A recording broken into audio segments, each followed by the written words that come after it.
नमस्कार, महाचर्चेमध्ये मी आपलं मनापासून स्वागत करतो। 8 नोव्हेंबरला नोटाबंदीचा निर्णय जाहीर झाला आणि त्याच्यानंतर सध्या परिस्थितीमध्ये आता रोकड रहित अर्थव्यवस्थेला चालना देण्यासाठी भारत सरकार प्रचार आणि प्रसार मोठ्या प्रमाणात करत आहे। म्हणूनच आजच्या महाचर्चेचा विषय आहे रोकड रहित अर्थव्यवस्था, नवे आयाम आणि नवीन उपक्रम। या आपल्या चर्चेमध्ये आज सहभागी होतात ज्येष्ठ अर्थतज्ञ चंद्रशेखर टिळक आणि मुंबई विभागाचे उपजिल्हाधिकारी आपल्याबरोबर अजित साखरे हे मुंबईच्या स्टुडिओमधून आहेत आणि नागपूर दूरदर्शन केंद्राच्या स्टुडिओमधून आपल्याबरोबर थेट सहभागी होत आहेत अपूर्व कुमार जे उपमहाप्रबंधक आहेत बँक ऑफ बडोदा नागपूरचे आणि पुण्याच्या दूरदर्शन केंद्राच्या स्टुडिओमधून आपल्याबरोबर या चर्चेमध्ये सहभागी होत आहेत राजेंद्र मुठे जे निवासी उपजिल्हाधिकारी पुण्याचे आहेत।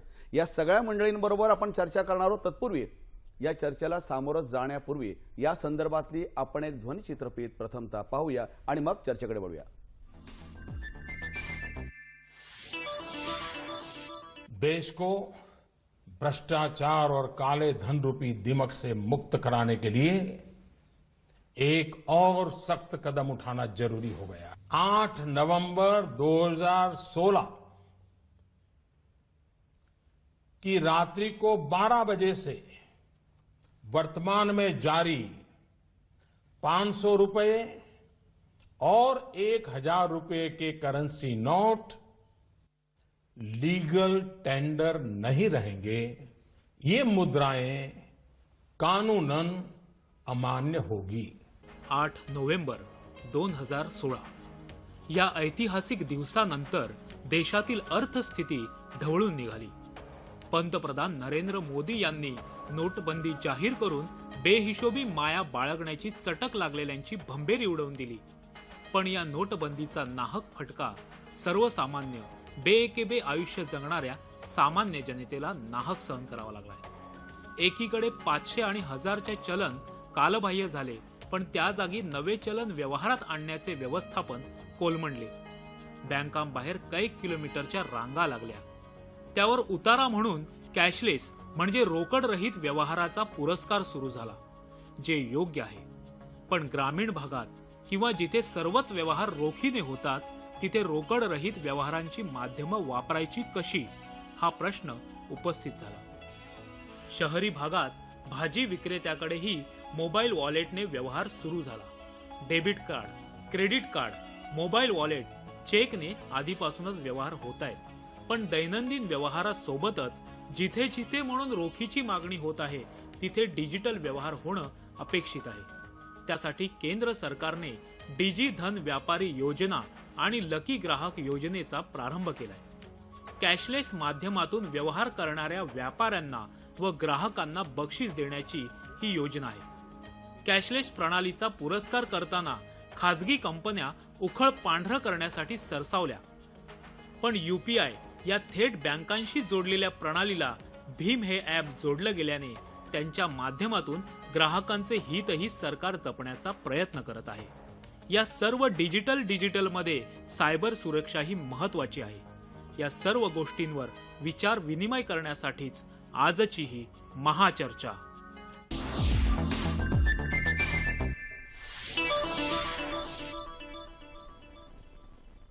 महाचर्चेमध्ये पुन्हा एकदा स्वागत। महाचर्चेत आपण रोकड रहित अर्थव्यवस्था, नवे आयाम, नवीन उपक्रम याविषयी चर्चा करणार आहोत। नोटबंदीनंतर नोटा कमी पडल्यामुळे आता डिजिटल व्यवस्थेला प्राधान्य देण्याचा क्रम आपल्याला दिसतोय। सगळीकडे पुरस्कार केला होतोय। मुळात हे डिजिटल व्यवस्था किंवा डिजी धन, लकी ड्रॉ किंवा डिजी व्यापार याची व्याख्या चंद्रशेखर टिळक जी आपण फायनान्शियल भाषेमध्ये इकॉनॉमिक्समध्ये कशा पद्धतीने करतो? मुळामध्ये आपण एक गोष्ट लक्षात घेऊया की डिजी धन, लकी ड्रॉ हे जरी नोटाबदली किंवा नोटाबंदीच्या निर्णयानंतर येत असले जी तरी सुद्धा ते नोटाबदली झाले नसते तरी सुद्धा एका वेगळ्या अर्थानं आपल्याला ते अर्थव्यवस्थेमध्ये आणणं क्रमप्राप्त होतं. जी. कारण मुळातच आपल्या देशाच्या अर्थव्यवस्थेचं स्वरूप असं आहे की जिथे बहुतांश व्यवहार हे रोखीच्या स्वरूपामध्ये होत होते. बरोबर. आपण ज्या क्षणापासून वस्तू आणि सेवा कराची म्हणजे जीएसटीची अंमलबजावणी करणार आहोत त्याचं मूळ गाभाच मुळी असं आहे की अर्थव्यवस्थेतल्या बहुतांश व्यवहारांचा मागोवा ठेवता येईल अशा पद्धतीच्या अर्थव्यवस्थेमध्ये ते झाले पाहिजेत. त्यामुळे त्यांना रोखीकडून रोकड विरहिततेकडे आणणं हे क्रमप्राप्त होतं. टिळकजी एकच मिनिट थांबवतो. नोटाबंदीनंतर नोटा कमी पडायला लागल्यानंतर आता त्याचा पुरस्कार मोठ्या प्रमाणात करणं गरजेचं वाटायला लागलं असं तर होत नाहीये ना? मुळामध्ये तसं वाटायला लागणं अत्यंत साहजिक आहे कारण त्याची आत्ता गरज होती.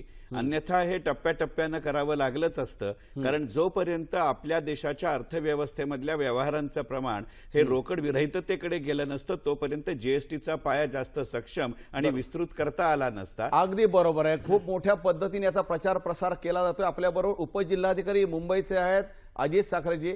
काय पद्धतीने शासन डीजी धन डीजी व्यापार मुळात त्याची आम्हाला व्याख्या सांगा, नक्की काय आहे? बहुतांश लोकांना अजूनही माहीत नाही. डिजिधन मेळाव्याचा उद्देश हा नागरिक व व्यापाऱ्यांना डिजिटल देवाणघेवाणबाबत जागरूकता निर्माण करणे जी व डिजिटल पेमेंटच्या सुविधा डाउनलोड करून मोबाईलवर स्थापित करून पेमेंट देवाणघेवाणबाबत जागरूकता आणणे हा आहे. बर. तसेच UPI, AEPS, USSD व रुपे कार्ड याद्वारे प्रत्यक्ष व्यवहारांची माहिती नागरिकांना व व्यापाऱ्यांना देणे हा आहे. आणि डीजी व्यापार मध्ये आपण काय करतो? डिजी व्यापार म्हणजे पूर्णपणे जो पेमेंट ते होतं ते डिजिटल पद्धतीनेच त्यामध्ये पेमेंट केलं जातं व त्यासाठी डिजिधन व्यापार योजना ही व्यापाऱ्यांसाठी आहे व लकी ग्राहक योजना ही नागरिकांसाठी आहे.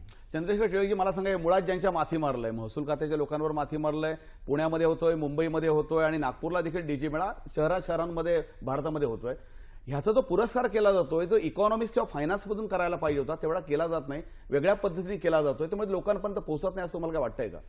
ही गोष्ट अत्यंत सत्य आहे. कारण आपण आता जे कॅशच्या बाबतीत करतोय ते पूर्वी आपण एटीएमच्या रूपाने बँकेमध्ये केलेलं होतं, डिपॉझिटरीच्या रूपानं गुंतवणुकीच्या शेअर बाजारामध्ये केलेलं होतं. अगदी साधं आपण रेल्वेचं जे रिझर्वेशन बुकिंग करत होतो ते रांगेमध्ये उभं राहण्याच्या ऐवजी IRCTCच्या वेबसाईटमध्ये जाणं ह्याच्यामध्ये करत होतो. अगदी बँकेत सुद्धा आपल्याला आजही पैसे काढायला एटीएम वापरायची जेवढी पद्धत आहे तेवढे आपला चेक डिपॉझिट करायला चेक डिपॉझिट मशीन वापरण्याची सवय नाहीये. हाही खरं सांगायचं म्हणजे डिजिटल व्यवहारांचा फायदा आहे किंवा स्वरूप आहे.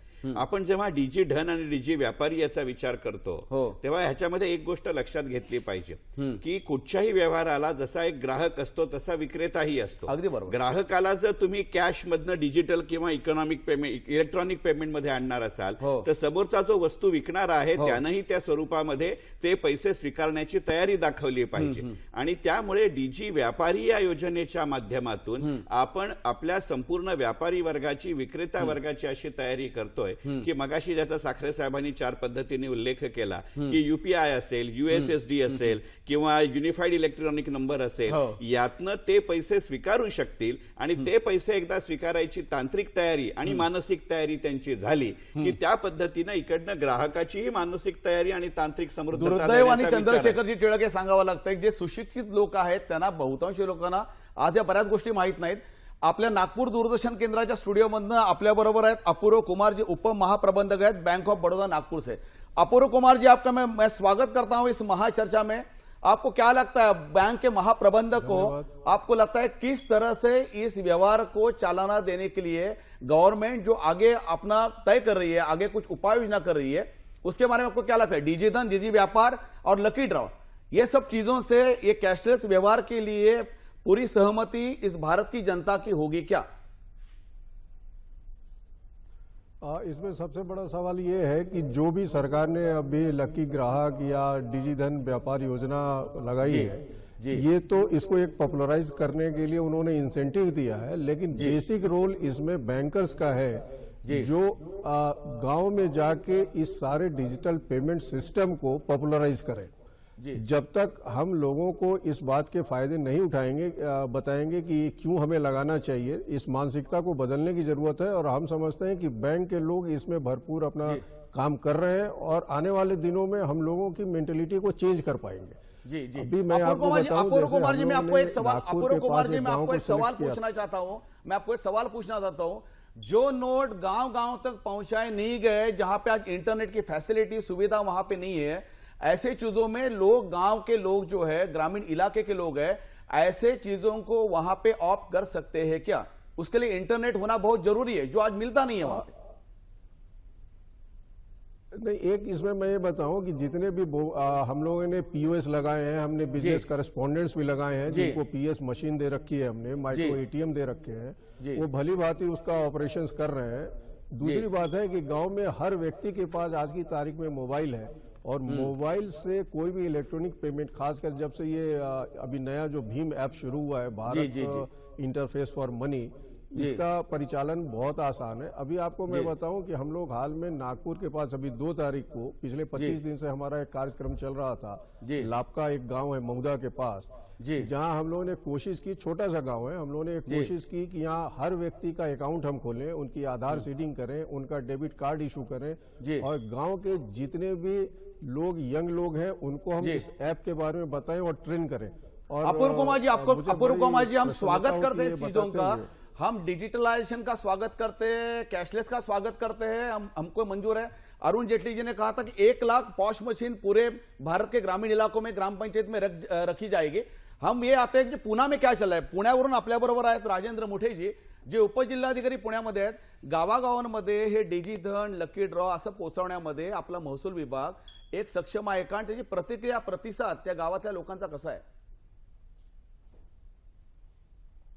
निश्चितच कोणतीही गोष्ट संक्रमणाच्या काळात जाताना त्याचा नवीन आपल्याला फेस करावं लागतं, त्याला आव्हान आपल्या समोर उभे असतात, आणि महसूल विभागाने निश्चितच हे आव्हान पेललेलं आहे सर्वच जिल्ह्यांमध्ये, कारण जिल्हाधिकारी हे प्रशासनाचा प्रमुख एक भाग असल्याने सर्व खाती यांच्या अखत्यारीत काम करतात। पुण्यामध्ये परवा मुंबईत जो मेळावा झाला, त्याच्यात पुण्याच्या 2 ग्रामपंचायती ऑलरेडी डिजिटल जाहीर करण्यात आल्या, पूर्ण कॅशलेस, आणि आता आमच्याकडे 7 तारखेला हा डिजिधन मेळावा आयोजित केलेला आहे। त्याच्यात आमच्या 10 नगरपालिका, म्हणजे 13 पैकी 10 नगरपालिका आणि 10 ग्रामपंचायती आम्ही कॅशलेस याच्यासाठी जाहीर करायला सज्ज आहोत, आणि निश्चितच लोकांचा रिस्पॉन्स, प्रतिसाद अत्यंत चांगला आहे। ग्रामीण भागात सुद्धा मोठ्या प्रमाणात ग्रामपंचायतीचे आणि इतर व्यवहार सुद्धा कॅशलेस कडे होण्याकडे लोकांचा कल सुरू झालेला आहे। राजेंद्र मोठे जी, खरंच आम्ही स्वागत करतो या गोष्टींचा। कॅशलेस गोष्टी करता आपण खऱ्या अर्थाने प्रोत्साहित करणं आवश्यकच आहे, पण हे प्रोत्साहित करण्याबरोबर तंत्रज्ञान कुठे बरोबर आहे, कसं आहे, काय लोकांच्या प्रतिक्रिया आहेत, याविषयी आपण चर्चा करणार आहोत। तत्पूर्वी घेऊया क्षणभर विश्रांती। पाहत राहा महाचर्चा, जी रोकड रहित अर्थव्यवस्थेवर आज वेगळ्या आयाम घेऊन चर्चा होते।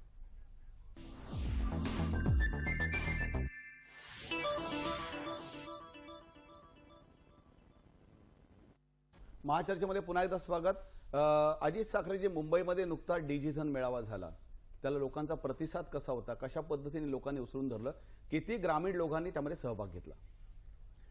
मुंबईचा 3 तारखेचा जो डिजिधन मेळावा झाला तो खूप यशस्वी झालेला आहे। त्यामध्ये 50 स्टॉल्स लागले होते, त्यामध्ये बँका, व्यापारीमध्ये इलेक्ट्रॉनिक्स वस्तू, खाण्यापिण्याच्या वस्तू, कापड, हस्तकला, इतर सेवा जसं आपले सरकार व इतर सेवांचे स्टॉल लागले होते, व त्या सर्व स्टॉल्सवर नागरिकांनी अगदी उत्स्फूर्तपणे भाग आपण घेऊन। आता टेलिव्हिजन पाहतो, पण मान्यवर त्या ठिकाणी कोण कोण उपस्थित होते, नक्की कसा लकी ड्रॉ काढला जातो तिथे? हा जो लकी ग्राहक योजनेचा जो ड्रॉ काढले गेले होते, तिथे मान्यवर माननीय केंद्रीय मंत्री हंसराज अहिर साहेब होते, ते दिसतायत। हो, त्यांच्या हस्ते तो लकी ड्रॉ काढण्यात आला, व त्या दिवशी 15,000 लकी ग्राहक त्या दिवशी निवडण्यात आलेले होते। अजित साखरेजी, लकी ड्रॉ कसा काढला होतो? म्हणजे आता समजा मी त्या डीजे मेळाव्यात आल्यानंतरच मला लकी ड्रॉ लागणार, का बाहेर गेल्यानंतर मी कोणतंही माझं क्रेडिट डेबिट कार्ड वापरलं आणि व्यवहार केले तर मी त्यासाठी एलिजिबल आहे? नाही, यामध्ये संपूर्ण भारतामध्ये 9 नोव्हेंबर पासून 9 नोव्हेंबर ते 31 डिसेंबर पर्यंत ज्या लोकांनी डिजिटल पेमेंट केलेला आहे, त्या सर्व लोकांचा डेटा एकत्रित केला गेलेला आहे। त्यामध्ये जवळपास सर्व भारतातील बँकांचा त्यात समावेश आहे, व त्यातील एका सॉफ्टवेअरद्वारे तो ऑटोमॅटिकली ते लकी ड्रॉ त्यात काढलेला जातो। पण आता 31 डिसेंबर पर्यंत सगळे लकी ड्रॉ काढून झाले का, अजून बाकी आहेत? नाही, अजून बाकी आहेत ना। रोज 15,000 14 एप्रिलपर्यंत रोज 15,000 ग्राहकांना नागरिकांना निवडण्यात येणार आहे. नाही, पण याच्यामध्ये नॅशनलाइज बँकाचा जो सहभाग आहे, मग त्यांच्यामध्ये केलेल्या प्रत्येक व्यवहाराची दखल या लकी ड्रॉ मध्ये घेतली जाणार. हा, 31 डिसेंबर पर्यंतच्या सर्व व्यवहारांची डिजिटल व्यवहारांची म्हणजे 9 नोव्हेंबर ते 31 डिसेंबर पर्यंत ज्या ज्या लोकांनी हे कॅशलेस व्यवहार केले ते सगळे यासाठी पात्र आहेत. 14 एप्रिल पर्यंत आपल्याला हे बक्षीस लागू शकतं, बरोबर आहे ना? हो हो बरोबर. मला चंद्रशेखर टिळक सांगा, राष्ट्रीयकृत बँकांच्या याच्यामध्ये भूमिका कशी असू शकते? मुळात मला अजूनही हा मोठा प्रश्न पडतो की ज्या फायनान्स आणि बँकिंग इकॉनॉमिक्सकडे याची जबाबदारी असायला पाहिजे ती अर्थातच शासनाकडे व्यवस्था नसल्यामुळे महसूल विभागाला द्यावी लागली. कितपत ती कशा पद्धतीने या प्रसाराला लोक आकर्षित होत आहेत, होणार आहेत? नाही, मुळामध्ये आपण एक गोष्ट लक्षात घेऊया की जर आपल्याला असं वाटत असेल की काल सरकारने नोटाबंदीचा निर्णय घेतला किंवा काल त्यांनी लकी ड्रॉची योजना सुरू केली म्हणून उद्यापासून सगळं होईल, असं याच निर्णयाबाबत नाही तर कुठच्याही डिजिटायझेशनच्या बाबतीत होत नाही. मगाशी जो साहेबांनी एका मुद्दा मांडला त्याचा आपण थोडक्यात विचार करूया की मुळामध्ये ही योजना यायच्या आधी सुद्धा अशा पद्धतीचे व्यवहार वित्तीय सेवा क्षेत्रात होत होते. केंद्र सरकारची पूर्वी स्वावलंबन नावाची योजना होती, ज्याच्यामध्ये 43 लाख सभासद होते आणि बहुतांश ते ग्रामीण भागात होते आणि तिथे सुद्धा खाजगी बँका, राष्ट्रीयकृत बँका, सहकारी बँका आणि वेगवेगळ्या अत्यंत NBFCs यांच्या माध्यमातून लोकांनी तिथे वेगळ्या पद्धतीनं कॅशचे व्यवहार उपयोग न करता हे व्यवहार केलेले आहेत. बरोबर आहे. हा पहिला भाग. दुसरी गोष्ट अशी की मी मगाशी म्हटलं तसं याच्या संबंधामध्ये जी बँकांची भूमिका असेल ती आपण जी रूढार्थानं बँकांच्या भूमिकेकडे पाहतो की यांनी पैशांची देवाणघेवाण करावी ती तर असेलच, फक्त त्या पैशाचं स्वरूप आता रोकड किंवा चलनी नोट असं असण्याच्या ऐवजी या ज्या निरनिराळ्या माध्यमातून जे पैसे दिले जाऊ शकतात तेव्हा असेल. त्यामुळे आधी पहिल्यांदा ही संकल्पना समजावून सांगणं या प्रसारकाच्या भूमिकेमध्ये बँकांना जावं लागेल. चंद्रशेखरजी टिळक, तुमच्या प्रश्नाला आपण या ठिकाणी दुसरा जे आपल्याबरोबर सहभागी आहेत, जे दूरध्वनीवरून आपल्याबरोबर थेट संपर्क माध्यमातून आपल्याबरोबर आहेत, Prakash Chandra Kandpal ji general manager network एक State Bank of India Mumbai के. प्रकाश चंद्र कांडपाल जी, इस महाचर्चा में आपका मनपूर्वक स्वागत करता हूं. मुझे आप बताइए कि भारत की सबसे बड़ी बैंक जो स्टेट बैंक ऑफ इंडिया है उसके माध्यम से बहुत से ग्राहक आपके पास आते हैं. आपको क्या लगता है इस माध्यम से आपकी बैंक की भूमिका इस डिजी धन लकी ड्रॉ के बारे में क्या कहना चाहती है, किस तरह से काम कर रही है और जो बीते हुए 2 महीने हैं उसके बारे में कैसे आप काम कर रहे हो? नमस्कार संजय जी. जी, जब से नोटबंदी शुरू हुई 9 तारीख को बंद था और 10 तारीख से आपने देखा कि बहुत सारी भीड़ थी शाखाओं में और भारतीय स्टेट बैंक सबसे बड़ा बैंक होना है और सबसे ज्यादा उसकी शाखाएं होने पर हर भारत का वासी स्टेट बैंक से जल्दी कनेक्ट करता है क्योंकि हमने अपना लोगो भी रखा है बैंकर टू एवरी इंडियन. तो हमारे वहाँ सबसे ज्यादा भीड़ थी. तो हमने क्या किया, सबसे पहले तो अपने शाखाओं में उसको एक एक्सटेंडेड मतलब ज्यादा टाइम के लिए खोलना शुरू किया. साथ में हमने भीड़ को मैनेज करने के लिए काफी सारे प्रकाशन कांडपाल जी आपने डिजी धन ये कैशलेस व्यवहार के लिए उसको चालाना देने के लिए क्या प्रोत्साहित करने के लिए आपने कौन से कदम उठाए? हमने सभी जगह पर लोगों को लगाया जिन्होंने कस्टमर्स को ये सिखाया कि कैसे इसको डिजिटल मोड में बैंकिंग करना है. हमने हर जगह पर गवर्नमेंट के साथ में मिल करके वित्तीय साक्षरता शिविर लगाए जहां पर उनको समझाया कि किस तरीके से चाहे वो आधार इनेबल्ड पेमेंट सिस्टम जिसको AEPS या फीचर फोन पर है या UPI का फोन है, इन सबको हमने कस्टमर्स को बताया कि उसमें उसको कैसे यूज करके वो लोग अपना आराम से लेन देन कर सकते हैं. प्रकाशन कांडपाल अपने साथ यहाँ पे चंद्रशेखर टिळक जी है. आप उनको पहचानते होंगे, जाने माने अर्थतज्ञ हैं, आपसे बात करना चाहते हैं. प्रकाश चंद्र जी, मेरा ये मामले में मैं एक जिक्र करना चाहूंगा कि जैसे भी बैंक ब्रांच का इस्तेमाल ये मामले में हो सकता है, उसी के साथ साथ यदि बैंकिंग करस्पॉन्डेंट्स हो तो बैंकिंग करस्पॉन्डेंट्स का भी ज्यादा इस्तेमाल इसमें हो सकता है जी मला पूर्ण खात्री आहे की स्टेट बँक जसं बँकिंग करस्पॉन्डंटच्या माध्यमातून अटल पेन्शन योजनेचा पूर्णपणाने विस्तार करतं याची गोष्ट अशी असते की आपण एखादी गोष्ट काय सांगतोय ह्याला जितकं महत्व असतं त्याचबरोबर ती कोण सांगते यालाही महत्व असतं आणि आज मी तिला ग्रामीण भागामध्ये किंवा निम्न शहरी भागामध्ये या ग्रामीण डाक सेवकांचं आणि बँकिंग करस्पॉन्डेंट्सचं एक व्यक्ती म्हणून सर्व मान्यता प्रकाश आहे। चंद्र जी, उनका कहना वही है, ग्रामीण जनता जो आम जनता है पूरे भारतवर्षीय, जो आम वहां के लोग जो फार्मर्स है, क्या लगता है उनको कि उनके लिए डीजे धन के लिए आप जो प्रचार प्रसार कर रहे हैं वो सही है, सक्षम है, उनके वहां तक पहुंच रहा है? हाँ, देखिए अभी जो बैंक ने प्रोत्साहन देने की कोशिश की है उसमें हम लोगों ने सबसे पहले गांव में जा करके लोगों को डिजिटल बैंकिंग सिखाया है और आपको ये बता दें कि किसानों को उनको फर्टिलाइजर और बीज के लिए खरीदने के लिए हमने डायरेक्ट उनके खाते से, ऋण खाते से और जो सप्लायर है उसको पैसा देने की सुविधा भी प्रदान की, जिसको कि यहाँ के मुख्यमंत्री साहब ने उसको इनॉग्रेट किया था नागपुर में। साथ में ये जो नकदी रहित समाधान है वो काफी समय से हम लोग प्रचारित कर रहे थे। हमने आपने देखा होगा गांव-गांव में हमने SBI इन टच खोला हुआ है जहां पर सारा डिजिटल से ही काम होता है और नोटबंदी से पहले ही हमारे पास कई ऐसे उत्पाद थे। कांडपाल जी, चंद्रशेखर टिलक जी आपको खूप पूछना थे, आप सवाल पूछे चंद्रशेखर टिलक। सवाल नाही, मी खानपालजींचाच मुद्दा पुढे नेतोय की मुळामध्ये आपण एक गोष्ट लक्षात घेऊया। चंद्रशेखर टिलक जी, आप कांडपाल जी को सवाल पूछना है तो पूछ सकते हैं आप, नहीं तो आगे तो हम बात करने ही वाले हैं। नाही, मुळामध्ये याच्या बरोबर एक आपण गोष्ट लक्षात घेतली चंद्रशेखर टिलक जी, अपन कांडपाल जी आप हमारे साथ यहाँ पे सहयोगियों के हमारे साथ जो बातचीत आपने की, मैं आपको आभार व्यक्त करता हूं। आगे ऐसे मिलते रहेंगे। हमारे साथ ये प्रकाश चंद्र कांडपाल जो general manager network 1 State Bank of India Mumbai के थे। अपने साथ है अपूर्व कुमार जी अपने साथ बैठे, उप महाप्रबंधक बैंक ऑफ बड़ौदा नागपुर के। अभी यहाँ पे प्रकाश चंद्र कांडपाल जी ने जो कहा था उसके साथ आप दुजोरा दे सकते हैं, उसके साथ आपको सहमति दिखा सकते हैं। इसी तरह से पूरे बैंकिंग क्षेत्र का व्यवहार चल रहा है जो आने वाले चंद दिनों में पूरे भारत को कैशलेस इकोनॉमी दे पाएगा। इस बारे में जो उन्होंने कहा बिल्कुल सही कहा। और अभी एक सवाल ये भी था बिजनेस करस्पॉन्डेंट से संबंधित, तो मैं यहाँ यही कहना चाहूंगा कि हम लोगों ने सबसे पहले, ऐसे तो लगभग सभी के अकाउंट खुले हुए थे, लेकिन तब भी हम लोगों ने ऐसे लोग ढूंढे जिनके अकाउंट नहीं खुले, क्योंकि ये सबसे पहली आवश्यकता है। तो उनके अकाउंट खोले, जिनके डेबिट कार्ड अभी तक यूज नहीं कर रहे थे उनको डेबिट कार्ड यूज करने का ये बताया है।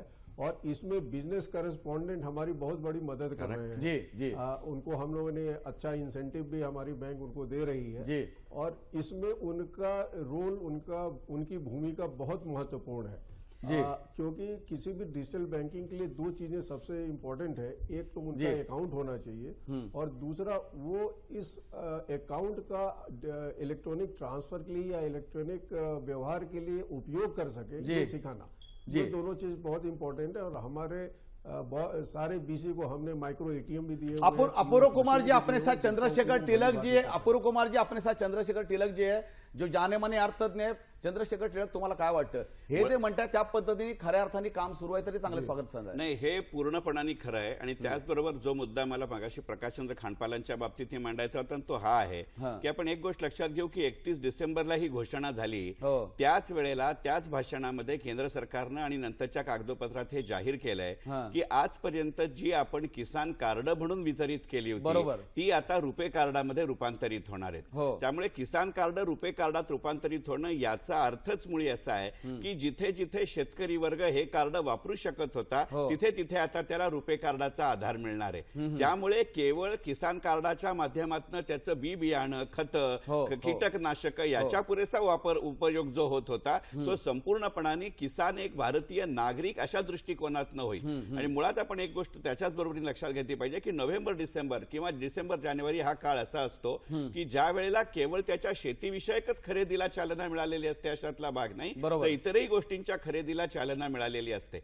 याची एक साधी आकडेवारी आपण लक्षात घेऊया की 8 नोव्हेंबर ते 23 डिसेंबर या काळामध्ये अशा पद्धतीनं कॅशलेस पद्धतीच्या व्यवहारांची आपल्या देशाच्या अर्थव्यवस्थेत झालेली संख्या 9 कोटी रुपये आहे. आणि त्याचं प्रमाण काही महिन्यापूर्वी त्याच आठवड्यांमध्ये फक्त लाखांमध्ये होतं. त्यामुळे तुमचा जो आजपर्यंतचा प्रश्न आहे की ही योजना लोकांपर्यंत पोहोचते का, त्याचं हे उत्कृष्ट उदाहरण अरुण जेटली असं म्हणाले की रब्बीमध्ये जे पेरण्या झाल्या त्या 6% वाढल्या मागच्या वर्षापेक्षा. अशा पद्धती भूमिका त्यांनी मांडली.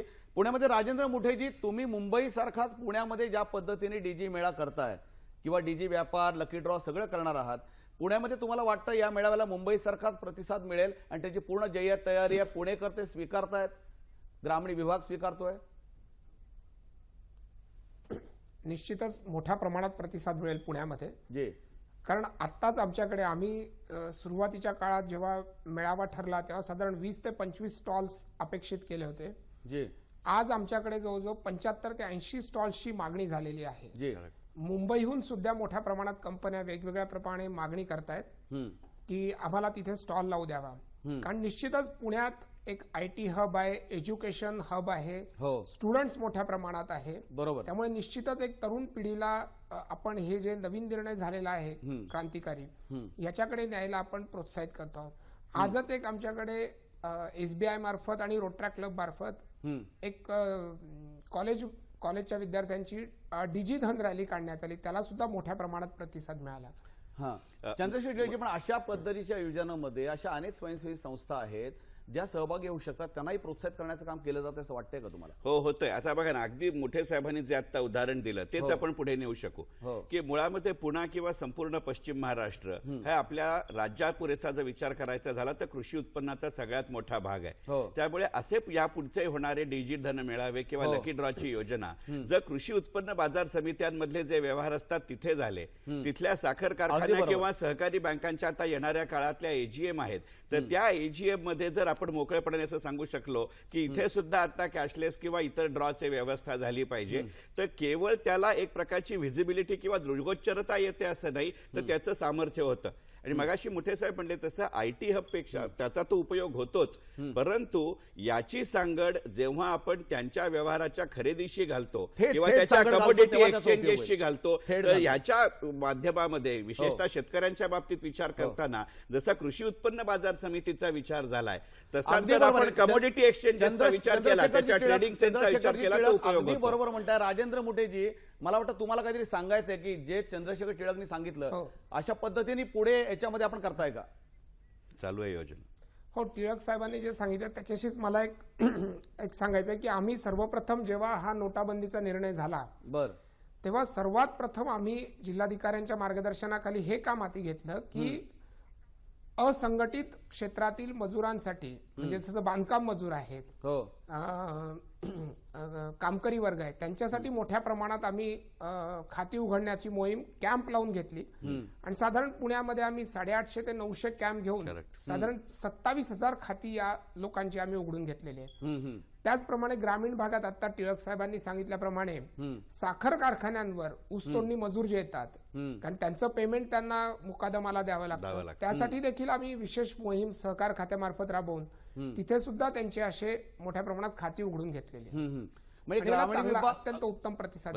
ग्रामीण विभाग खऱ्या अर्थाने कॅशलेस होतोय की नाही, ग्रामीण विभागाला कॅशलेस वरदान ठरेल की नाही, हे आपण पुढील चर्चेमध्ये चर्चा करणार आहोत. तत्पूर्वी घेऊया क्षणभर विश्रांती. पाहत राहा महाचर्चा.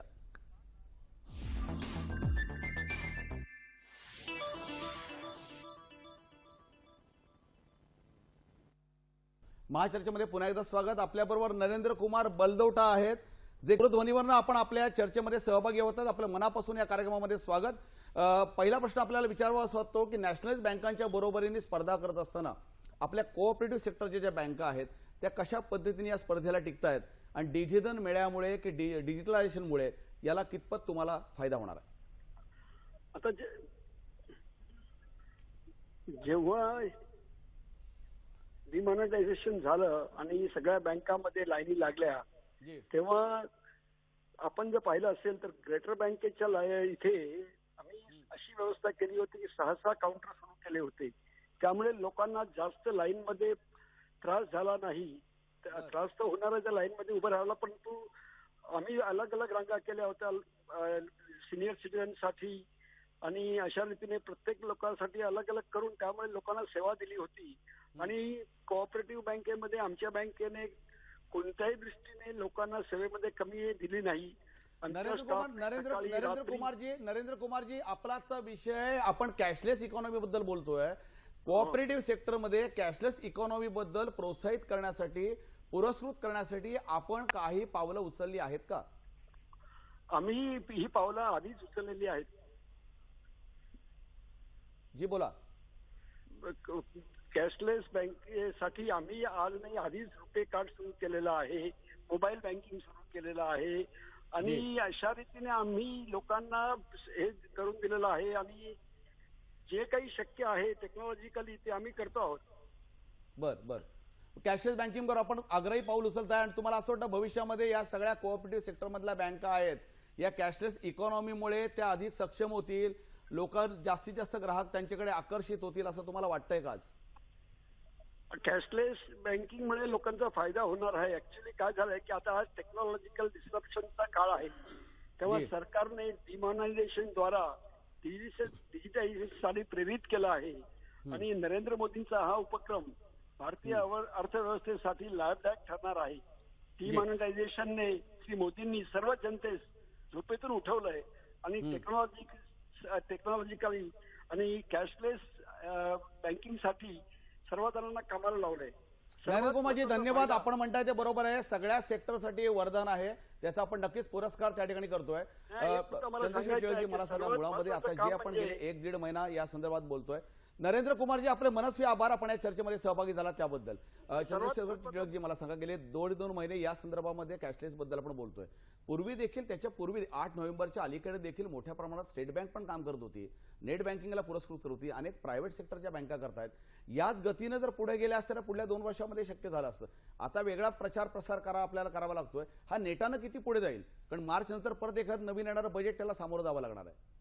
मुळामध्ये आपण एक गोष्ट लक्षात घेऊया की बजेट आणि डिजिटल याची अशा पद्धतीने सांगड घालणं योग्य होणार नाही. बरोबर. डिजिटल तुम्हाला कुठचाही व्यवहार करू नका असं सांगत नाही. डिजिटल फक्त तुमची व्यवहार करायची पद्धत बदलते आणि ही पद्धत बदलाचा जो मार्ग आहे तो जितका व्यवहाराची पद्धत बदलते तितकी आपली व्यवहाराकडे बघण्याची मानसिकता बदलते का, हा प्रश्न आहे. आणि मुळात मला असं वाटतं की आपण ही गोष्ट लक्षात घेतली पाहिजे की यानं त्या प्रकारे हे झालंच असतं, या निमित्तानं त्याला चालना मिळते, ही अत्यंत चांगली गोष्ट आहे. मी बजेटचा उल्लेख यासाठी केला की आपण आता पेट्रोल भरलं तर 0.75% आपल्या खात्यात कॅशबॅक येईल.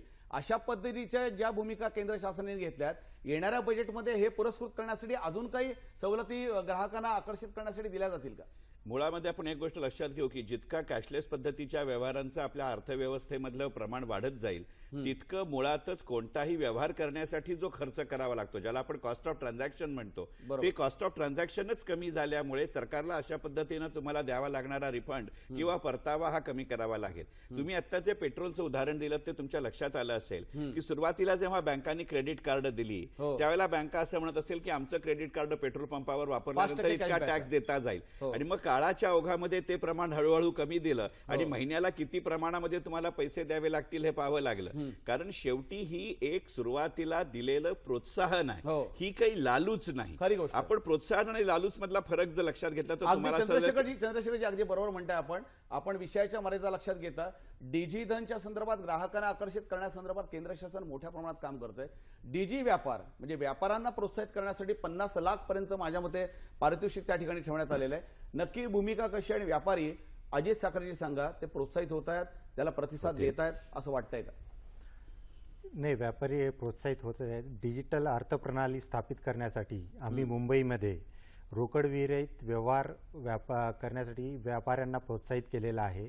व्यापाऱ्यांनी स्वतःहून त्याबाबतचे ॲप्स डाउनलोड करून घेतलेले आहेत, स्वतः प्रशिक्षण घेतलेलं आहे. विशेषतः Manish Market, Crawford Market, Colaba Causeway, Colaba Market, Girgaon Chowpatty, Marine Lines, Lalbaug व सिद्धिविनायक मंदिर परिसर या भागामध्ये आम्हाला चांगला व्यापाऱ्यांचा प्रतिसाद मिळालेला आहे. चांगला प्रतिसाद मिळतोय. हो. मग मुळात आपण धरूया की याला चांगला प्रतिसाद मिळतोय. येणाऱ्या काही वर्षांमध्ये आपण नक्कीच कॅशलेसच्या दिशेने आग्रही पाऊल उचललेले असेल. नक्की कसं असेल हे पाऊल, याविषयी आपण चर्चा करू. आपण पाहत राहा महाचर्चा. तत्पूर्वी घेऊया क्षणभर विश्रांती.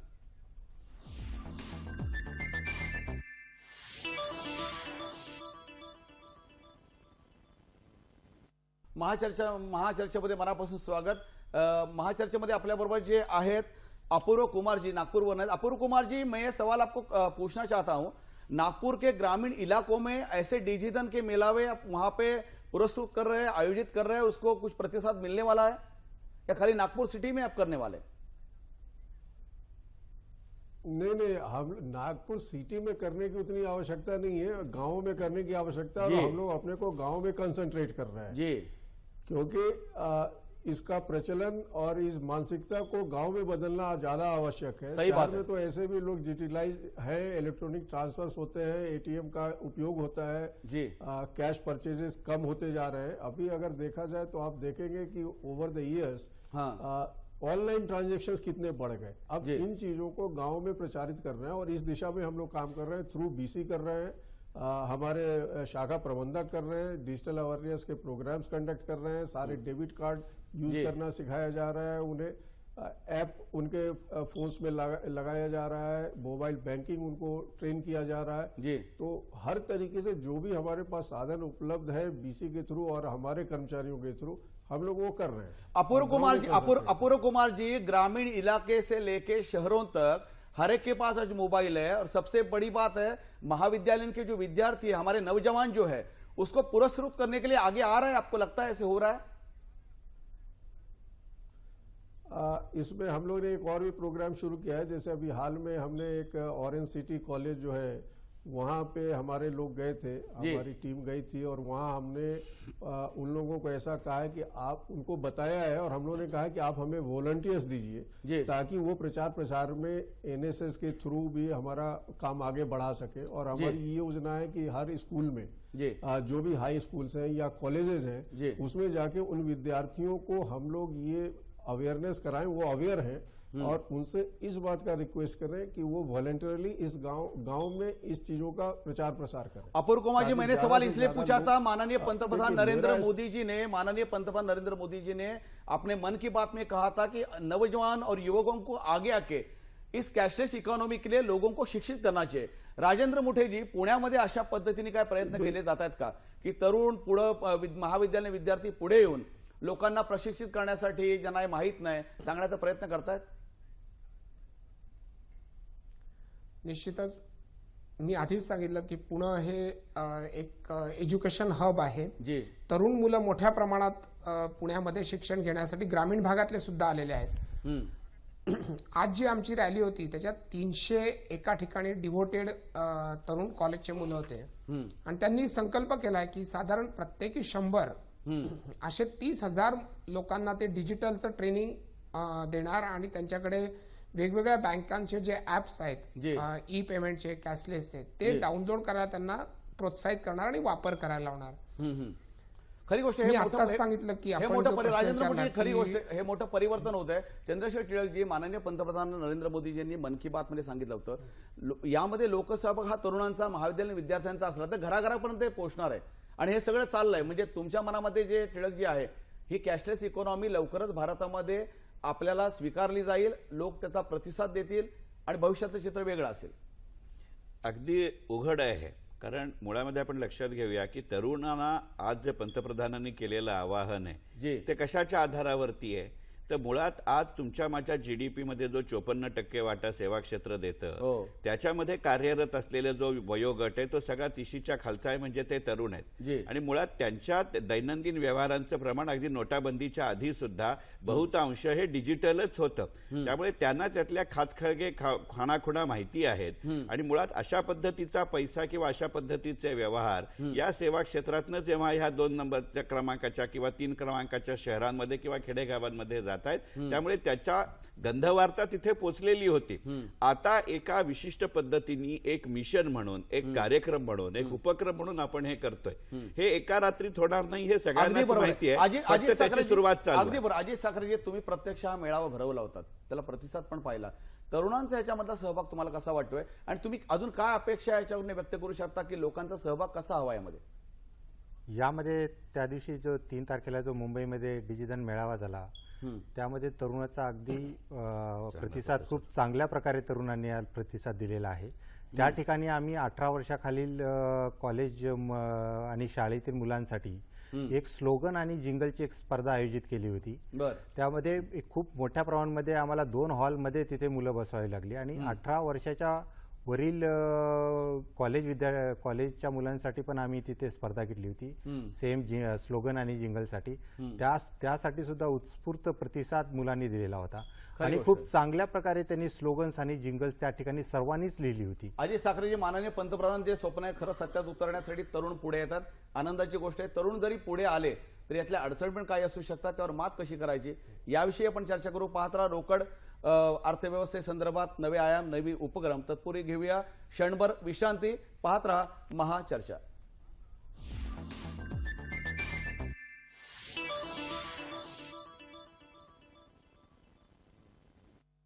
नमस्कार, महाचर्चेमध्ये पुन्हा एकदा स्वागत। रोकड रहित अर्थव्यवस्था, त्यातले नवीन उपक्रम, आयाम याबद्दल आपण बोलतोय। USSD बद्दल चंद्रशेखर टिळक जे सांगायचे ते इंटरनेट नसताना देखील ग्रामीण विभागामध्ये आपण हे कॅशलेस सेवा आपण ऑप्ट करू शकतो, वापरू शकतो। मुळामध्ये आपण एक गोष्ट लक्षात घेऊ की USSD हा ज्या शब्दाचा शॉर्ट फॉर्म आहे त्याचा मूळ शब्दच मुळे असा आहे की अनस्ट्रक्चर्ड सप्लिमेंटरी सर्व्हिस डेटा। म्हणजे मुळात तो अनस्ट्रक्चर्ड आहे आणि तो पुरवणी स्वरूपाचा आहे हे ह्याच्यात गृहीत धरलंय। याच्यात होतं असं की ह्याच्यात असं गृहीत धरलं गेलंय की मी अशा ठिकाणी राहतो की जिथे इंटरनेटची सुविधा नाहीये, किंवा माझ्याकडे असा मोबाईल आहे की ज्याच्यावरती इंटरनेट नाहीये किंवा तो स्मार्टफोन नाहीये। अशा वेळेला अशा पद्धतीच्या सुविधा पुरवणारा, जसं त्या दिवशी पंतप्रधानांनी सांगितलं की आज मितीला आपण देशामध्ये #99 किंवा #99 असा नंबर दिलेला आहे। मी माझ्या नंबरवरनं त्या मोबाईलवरनं त्याच्यावरती नंबर केला, फोन केला आणि मला अशा पद्धतीचा व्यवहार करायचा सांगितलं तर ती इन्फॉर्मेशन नोंद केली जाते, रेकॉर्ड केली जाते। त्या चर्चेमध्ये कदाचित मी कुठच्या बँकेमध्ये माझं खातं आहे ते विचारलं जातं, मग त्या बँकेकडनं मला फोन येऊ शकतो किंवा मी ज्या भागात राहतो तिथे ज्या भागाची जी लीड बँक असेल त्या बँकेतनं फोन येतो, कारण शेवटी USSD हे UPI कनेक्टेड असतं। त्यामुळे UPI ही आपल्या देशातल्या सर्व बँकांना पुरवणारी सेवा आहे, त्या माध्यमातून माझा व्यवहार पूर्ण होतो। मग त्या फोन मध्ये मला जेव्हा बँकेकडनं फोन येतो किंवा UPI मधनं फोन येतो किंवा नॅशनल पेमेंट मधनं फोन येतो, त्यांना मला सांगावं लागतं की माझ्या या बँकेत खातं आहे, मी इतक्या पैशाचा व्यवहार केलाय, तो माझ्या खात्यातनं त्यांना जमा व्हावं। अशा पद्धतीने हे USSD चे व्यवहार होतात।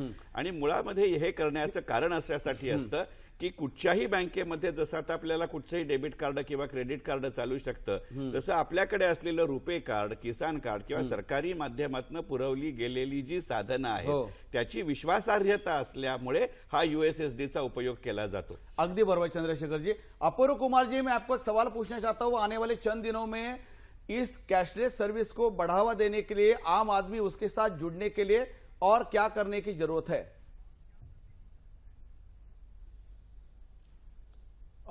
देखिए, मेरा ऐसा मानना है कि सबसे पहले हमारा लक्ष्य ये होना चाहिए कि हर आदमी का कम से कम एक अकाउंट तो हो ही जी। मैं समझता हूँ 1-2% लोग ही ऐसे होंगे जिनका अभी भी अकाउंट नहीं है जी। तो सबसे पहले हमारा अकाउंट उनके साथ हो, उनके पास डेबिट कार्ड हो, और नेक्स्ट चरण हमारा जाता है कि हम दूसरे मोबाइल एप्लीकेशंस उनके पास प्रमोट करें, USSD करें, भीम ऐप करें जी। बेसिक रिक्वायरमेंट ये है उनके खाते होने चाहिए हमारे पास, और डेबिट कार्ड का यूज करना उनको ये विश्वास होना चाहिए कि ये सुरक्षित उपाय है। जी जी जी, ये विश्वास हमको उनके दिमाग में घुसाना पड़ेगा कि इसमें कोई प्रॉब्लम नहीं है। सही बात है अपूर्व कुमार जी, आप सही बात कह रहे हो। उनके मन में विश्वास होना चाहिए। राजेंद्र मुठे जी, पुण्यामध्ये या संदर्भात कशा पद्धतीने काम करणं आवश्यक आहे, तुम्हाला काय वाटतं, लोकांनी याकडे कशा पद्धतीने पाहावं? नाही, आता टिळक साहेबांनी किंवा अपूर्व चंद्रा साहेबांनी जे सांगितलं की प्रत्येक गोष्टीत सुरुवात होताना काही त्याच्यात अडचणी, आव्हानं, अडथळे निर्माण होतात, पण हळूहळू जसं आता आपण बोललो की लोकांमध्ये कळायला लागलं। आता आम्ही याच्यासाठी काय केलं तर आम्ही सर्वात प्रथम सर्व शासकीय अधिकारी कर्मचाऱ्यांना ट्रेनिंग दिलं। अगदी बरोबर। म्हणजे पूर्ण शहरातले आणि ग्रामीण भागातले तालुका वाईज बँकांना अलॉट करून बँक वाईज बँकांनी त्यांना ट्रेनिंग दिलं म्हणजे पहिले तो कर्मचारी आणि अधिकारी शिकला, त्याच्या मनातले गैरसमज दूर झाले बरोबर. आणि तो इतरांना शिकवायला सज्ज झाला. आणि मी आधीच सांगितलं की त्याच्यात चांगली जे काही गोष्ट आहे. तक्रारी तुम्ही- येत आहेत राजेंद्र किंवा काही मोटे- फसवणुकीचे प्रकार आपल्याला आढळून येत आहेत, जी तर हे निश्चितच याला आळा बसेल. जसं लोकांना एकदा याला खरी गोष्ट आहे. माहिती होईल. मगाशी त्या तेव्हा विश्वासाबद्दल निश्चितच बोललो याला आळा आपण. बसेल. राजेंद्र मोदीजी, अतिशय अभिनंदन, तुम्ही हे महत्वाचं काम त्या ठिकाणी केलं. टिळकजी, भविष्यामध्ये हा आयामाला मोठा विस्तारित स्वरूप देण्यासाठी आपण काय अपेक्षित धरता, काय अपेक्षा असणं आवश्यक आहे, मोजक्या शब्दात सांगा. अगदी ह्याच्याबद्दलचं सगळ्यात महत्वाचं पाऊल असं की ह्या सवलतींपेक्षा सुद्धा अशा पद्धतीच्या सुविधा जास्तीत जास्त क्षेत्रांमध्ये उपलब्ध होतील. आणि या दृष्टीनेच मुळात आत्ताची जी कॅशलेस स्कीम जी आहे, लकी ड्रॉची जी स्कीम आहे, त्याला जे 3,000 रुपयाचं बंधन आहे की 3,000 रुपयापर्यंतचे व्यवहार केले जातील, ते आणखीन कमी करत गेलं पाहिजे. म्हणजे छोटे छोटे व्यवहार करण्याची छोटी क्षमता असणारी जितके जास्त संख्येनं ग्राहक यात येतील तेवढी ती संख्याही वाढेल आणि लोकांपर्यंतचा प्रचार होईल. की ज्या निमित्तानं या योजनेकडे एक सरकारी योजना म्हणून न बघता तरुणांनी एक आपल्याला करिअरसाठीचं नवीन खुलतं होणारं क्षेत्र म्हणून पाहणं, हे या खालचा मागचा खरा मुख्य उद्देश आहे. अगदी खरी गोष्ट आहे जी चंद्रशेखर टिळक मिळाले. आपण मगासपासून गेले बराच वेळा आपण यावर चर्चा करतोय. भारतीय अर्थव्यवस्थेमध्ये नवी दिशा देणारा असणारा आयाम आहे. कारण कॅशलेस सर्व्हिस जर का प्रत्येक ठिकाणी उपलब्ध झाली किंवा लोकांनी ती अंगीकारली तर भविष्यातले अनेक प्रश्न सुटू शकतील. आणि ज्या पद्धतीने काळा पैसा काळा व्यवहार होत होता तो संपूर्ण पायबंद घालण्यासाठी कॅशलेस इकॉनॉमी हा एकमेव पर्याय आहे. आणि भारताचे पंतप्रधान नरेंद्रजी मोदी यांनी जे स्वप्न पाहिले ते पूर्ण करण्यासाठी प्रत्येक भारतीयाने मनामनामध्ये एक हुनगाट बांटणं आवश्यक है कि अपना इंडिया डिजिटल होना चाहिए, पूरी भारत की अर्थव्यवस्था डिजिटल होनी चाहिए, इसके लिए हर आम आदमी को जुड़ना चाहिए. या चर्चेमध्ये आपण सर्वजण सहभागी झालो. त्यामुळे मुळात उद्देश असा होता की कॅशलेस इकॉनॉमी हे भारताच्या पुढच्या भविष्यासाठी, सशक्त भारतासाठी, आपल्याला महान देश बनवण्यासाठी अत्यंत आवश्यक अशीच ही गरज आहे. आणि ती गरज भागवण्यासाठी आपण कटिबद्ध होऊया. पुन्हा भेटूया पुढच्या चर्चेमध्ये. या चर्चेमध्ये आपण सर्वजण सहभागी झालात, मनस्वी आभार मानतो. आणि पुढच्या विषयाशी पुढच्या आठवड्यात आपण नवीन विषयासह पुन्हा भेटू महाचर्चेच्या पुढच्या भागात. तोपर्यंत मनपूर्वक शुभेच्छा.